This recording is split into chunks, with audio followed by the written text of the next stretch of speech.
ఈరోజు మనం ఈ వీడియోలో ఈఎస్ఏపిఎఫ్ రిజిస్ట్రేషన్ అది ఎవరు తీసుకోవాలి, ఇది తీసుకోవడం వల్ల మనకు కలిగే ఉపయోగాలు, దాని పూర్తి వివరాలు ఈరోజు మనం ఈ వీడియోలో తెలుసుకుందాం.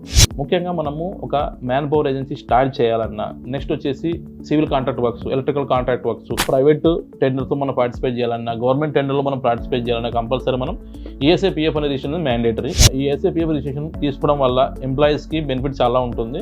నెక్స్ట్ వచ్చేసి వాళ్ళు 6 months ఎప్పుడైతే వాళ్ళు వర్క్ చేస్తారో వాళ్ళకి పిఎఫ్ అమౌంట్ వాళ్ళకి విత్ ఇంట్రెస్ట్తో రావడం జరుగుతుంది. నెక్స్ట్ ఇదే కాకుండా ఈఎస్ఐ హాస్పిటల్ వాళ్ళు సంబంధించిన ఏదైతే అనారోగ్యంలో ఉన్నప్పుడు వాళ్ళు hospital, ESI hospital government separate ఉంటుంది, ఫ్రీగా వాళ్ళు ట్రీట్మెంట్ అనేది చేయించుకోవచ్చు. సో ఇలా కంపెనీ నుంచి ఈఎస్ఏపిఎఫ్ నెంబర్ అనేది కంపల్సరీ మనకి ఎంప్లాయీకి రావడం అనేది జరుగుతుంది. కొన్ని కంపెనీలు ఎలా ఉంటాయంటే కొన్ని హెవీ వర్క్స్ ఉంటాయి, సో దానివల్ల మనకి ఫ్యూచర్లో వచ్చే ప్రాబ్లమ్స్ కూడా చాలా ఉంటాయి.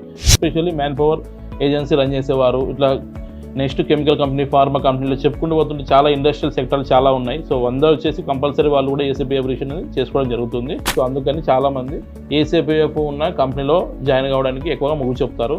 సాలరీ అమౌంట్లోకి వెళ్ళి ఈఎస్ఏపిఎఫ్ అనేది కట్ చేసి సో అది గవర్నమెంట్కి పే చేయడం జరుగుతుంది. ఇది మంత్లీ రిటర్న్స్ ఫామ్లో జరగడం జరుగుతుంది. సో మనం ఆల్ ఓవర్ ఇండియా ఈ ఈఎస్ఏపిఎఫ్ రిజిస్ట్రేషన్ చేయడం జరుగుతుంది. మేము ఎక్స్ప్లెయిన్ చేసిన ఈ ఈఎస్ఏపిఎఫ్ రిజిస్ట్రేషన్ మీకు రిక్వైర్మెంట్ ఉంటే కింద కాల్ చేయండి, మ్యాచ్ ద్వారా పూర్తి తెలుసుకోండి. Thank you.